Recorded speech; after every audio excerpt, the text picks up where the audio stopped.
welcome to the show. My name is Jones. I am the founder, CEO of the not-for-profit organization, Inmates for Change. You know, as a returning citizen, I found it extremely difficult to secure gainful employment and integrate back into society. You know, understanding the challenges that a returning citizen will face upon his or her release, the Inmates for Change organization provides resources and services to motivate and empower the individual to take control of his or her destiny. We offer services that are they're very essential to the client, and we support them with a host of services that will ensure positive results. Now, previously on one of my shows, we covered the breaking the cycle type of subject matter, which included highlights on how to break the cycle of recidivism. Well, our subject matter covered deciding to break the cycle, believing that the cycle can be broken, developing a spiritual connection or God consciousness, transparency, which meant revealing the entire truth of a matter, securing a sponsor, that's someone to assist you in your development, and of course, maintaining the discipline. We also discussed how do I turn this thing around, where we highlighted reinventing ourselves. So we need to do this in order to overcome the obstacles by, again, deciding to turn this thing around.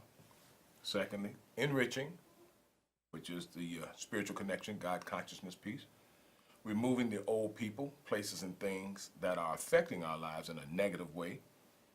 Researching by gathering information from the information online through books or opportunities. And being flexible. We have to be flexible, but determined to turn it around. Which brings us to tonight's episode, which is the me I know has to die so that I can live. The me I know has to die so I can live is a continuum of previous show content that'll come together for you as we go along. So let's get started. The me I know that has to die is the manipulative me, the me that's not true to my word, the reputation or negative behavior that I possess, the me that always has a story or an excuse, the me that's fearful, lacking confidence, or even isolating myself, the me that has no commitment to others, the arrogant, boastful, too proud me, and lastly, no honor, no code. That me has to die so that I can live.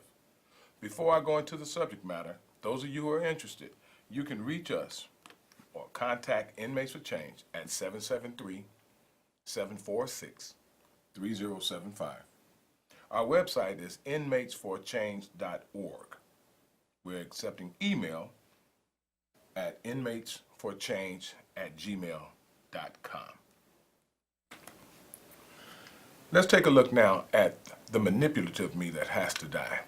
This is the part of me as a returning citizen or an individual that's still incarcerated or even back in the land, on the earth, as we call it, back in the world, and I've got this felony conviction following me. The manipulative me will take anyone's trust, anyone's gratitude, or anyone's respect for me and flip it around and turn it around so that I use it to my own advantage.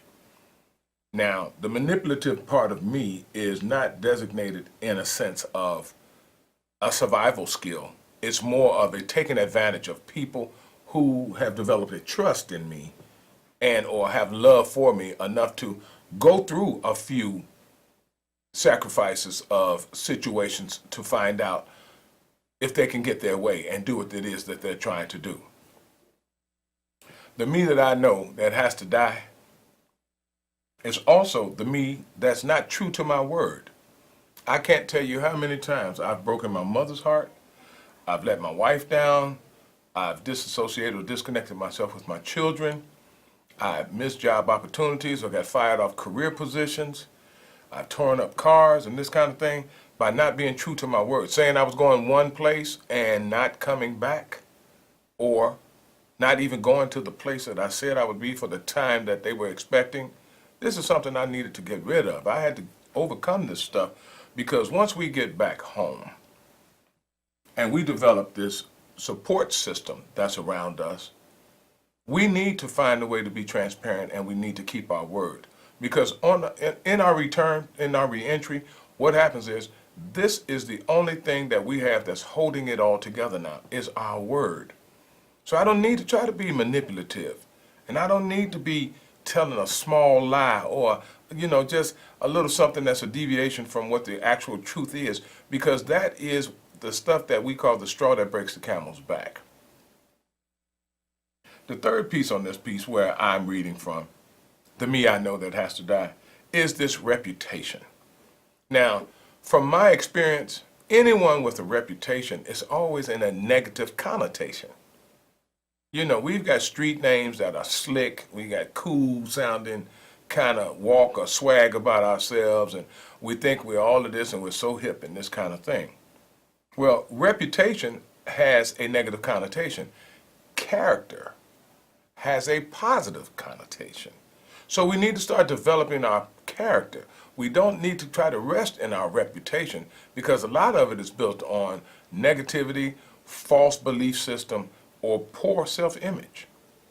There's also a part of that with a negative behavior, which includes a destructive lifestyle, high-risk lifestyle, dysfunctional relationships, poor self-image again, and taking risk at just a whim on what I want to do with my life and what I want my life to become. Those of you who would like to join the conversation, or put in a conversation of a comment or a question, we can be reached at 312-738-1060. Again, 312-738-1060. Tonight's topic is the me I know has to die so I can live. There's a me that I know that has to die. This is the me that always has a story. And I mean, if it's not the falling of the spaceship out of the sky that fell and knocked me off, it was an excuse that I had for the reason why I fell short. I'm going to take a caller right now. Caller, I'd like to ask you, what is your comment, and who are you, please? All right, first, my name is Steve. Hey, Steve. How you doing? Thanks for calling in. First-time watcher, and I heard a few things, and it caught my attention. Okay. And I said, you know what? Some of the things you were saying actually come out of one of the programs that I like, and it's out of the Big Book. Okay. Do you know anything about the Big Book? I know about it, but I can't recite a scripture. Okay. Just like, I know about the Bible, but I can only... No, Yeah. I ain't talking about the Bible. AA. Yeah, I know the Big Book. Yeah, that Big Book. Yeah, I'm Bill's friend. Yeah. Oh, well, there we go. No wonder why you caught my attention. Amazing. I will start listening to your sponsorship. Things will change. I like the way that you brought it into context of what you're doing. It's a wonderful thing. Let me tell you, just like I was telling the young lady, I really believe that book that we read should be given to people in grammar school. It will make a person rise and be a better person, and sometimes we might not even get into those troubles. I mean, we all do something stupid every now and then. Some of us get caught, some don't. But listen, it will make people think when they see other people doing it, no, I don't think I want to do that. And the most important thing with the people who did get caught, to think about things in your life, what you're going to do with your life when you come out. Like you said, good sponsorship. It's a wonderful thing that you interpreting in this. I'm proud of you, partner. I'm glad that someone took something like that and put it in the form of what you putting it in.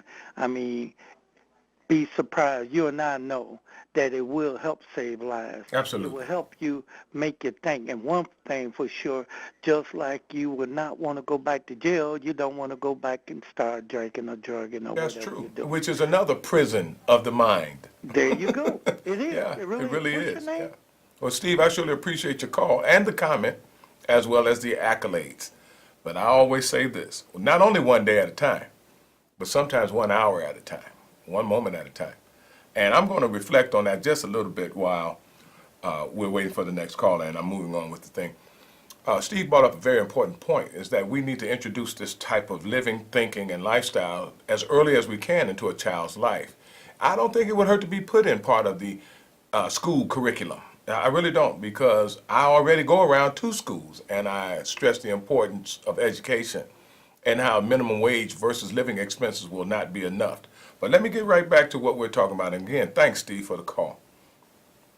The me I know with the negative behavior, where I'm doing this high risk type of activity. My lifestyle is gangsterism and being a gangster or a dope boy or something, walking the streets at night and trying to sell my body and that kind of thing. All of this falls under your reputation. This is the me I know that has to die. You know, when you get incarcerated and you're attempting to come back into life, you can't necessarily think that your old ways are going to apply to your new stuff. With that, I'm going to go into this next caller. Caller, tell me who you are, and let's hear what you have. Yes, sir. My name is Ray. I called last week. Hey, Ray. Great show. I remember you. Okay, good. You know, what gets me in a perfect world, it would be great to have all the inmates come out like you. You know, very good man. Thank you for the compliment. To God be the glory. And Ray, speak up just a little bit. We're having just a little trouble hearing you in the transmission. Okay. But like last week, you were talking about somebody coming out and they served their time. Yes. How about the guy that shoots somebody, paralyzes him? That guy is going to be like that the rest of his life. And yet the guy that shot him gets out. I don't think that's, you know, you should suffer for your crime. If you paralyze somebody, then heck with it. But like I said, if it's a perfect world, but it wouldn't matter if they were all like you. Believe me. I was about 30%.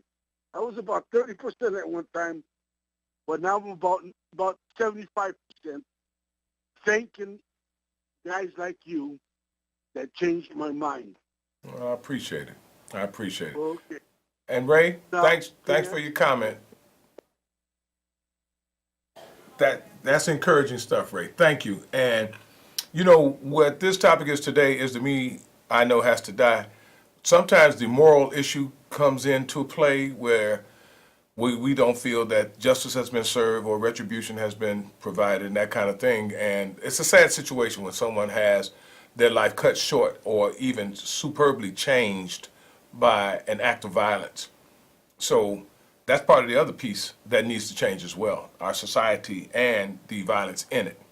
But moving on, the me that always has a story or an excuse, you know, like I was speaking earlier, satellite fell out of the sky, the train had a flat, they was on some BS over there at the place where I was trying to get hired, where you didn't even go to.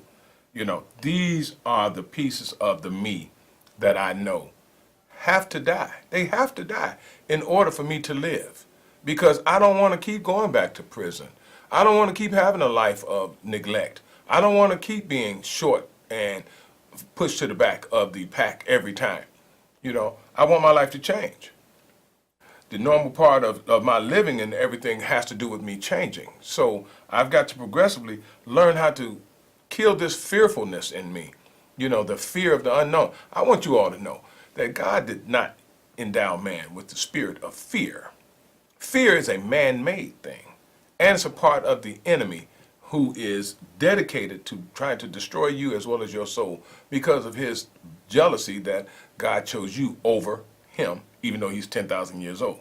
So the me I know that has to die, the person in me that's lacking the confidence, not feeling that I can accomplish something, though I'm not smart enough, or this all I know kind of thing, Jones. You know, this guy or lady has a situation with a deficit in her confidence, until someone in her peer group or a teacher figure, authority figure, reaches in and says, you know, here goes something I know you can do. Come on, I'm going to walk with you through it. That's your sponsor. And your sponsor or your mentor is not necessarily someone who's connected to the AA or NA principles. It's just a human connection thing that's involved here as well. There's a me that I know that has to die, and that me is the isolating myself me. Excuse me. The part of me that isolates myself is when I turn off everyone who's offering me advice that will possibly save my life, make my life better, or change some of the negative activity that I'm being involved in. But I start isolating myself where I don't want to hear what they have to say because I think I'm okay. You know, I say a lot of times when I do my workshops and seminars that you're going to get an A every time when you grade your own paper. Those of you who would like to call in, please give us a call at 312-738-1060. I'm going to take a chance and give you a shot here for contacting Inmates for Change at 773-746-3075. That number is open and available from 9:30 a.m. until 3 o'clock p.m. Monday through Friday. The website, inmatesforchange.org, and of course, we're accepting email at inmatesforchange@gmail.com. Picking back up on where we left off, there is a part that comes up right now, the me I know that has to die. And this one is no commitment to others. The me part of me that is just fixed on no commitment to others. I work with ex-offender population continuously. I was over at the county jail about 6 months to a year ago, and there was an individual in the program over there who had tattooed around the collar part of his neck, like if you were wearing a necklace, trust no female. In the place of female, he had the B word. And so I walked up on the guy, and I'm like, hey, man, would your mother be considered one of those people? And, you know, he said, yeah. So I asked him, I said, do you know what this means? And he was like, no. And I was like, this means put your head in here. Try to squeeze something out of you, man. No commitment to others. You know, that me has to die. We cannot make this journey of re-entry on our own. This transitioning into family, community, and society, as well as corporate America, we're going to need to have someone there to kind of help us through it, because it will be new to us. And this is the stuff that when something is new, you may fail once, you may fail twice. That does not make you a failure. There's credit been given to a gentleman named Thomas Edison for developing the light, or the light bulb. History tells us that he failed in over 120 experiments until he developed the proper light bulb or light source. Now, most of us, especially along the lines of recidivism and addiction, when we come into something new and we fail at it twice, we don't even give it a 3-strike rule. We're so quick to just chuck it to the wind and say, that's okay, I'm going to go back to what I know, I'm going to go back to what I've been doing, and I'm going to keep doing what I've been doing, no matter what the outcome is or how it's affecting those around me, including myself. That me that I know has to die. There's an arrogant me, there's a boastful me, and there's a too proud me. You know, these guys and girls of this type of mindset are so hard to reach because they feel that there's nothing wrong with them. You know, you're living in a shelter. You're living in a recovery home. Why would you think nothing is wrong with you?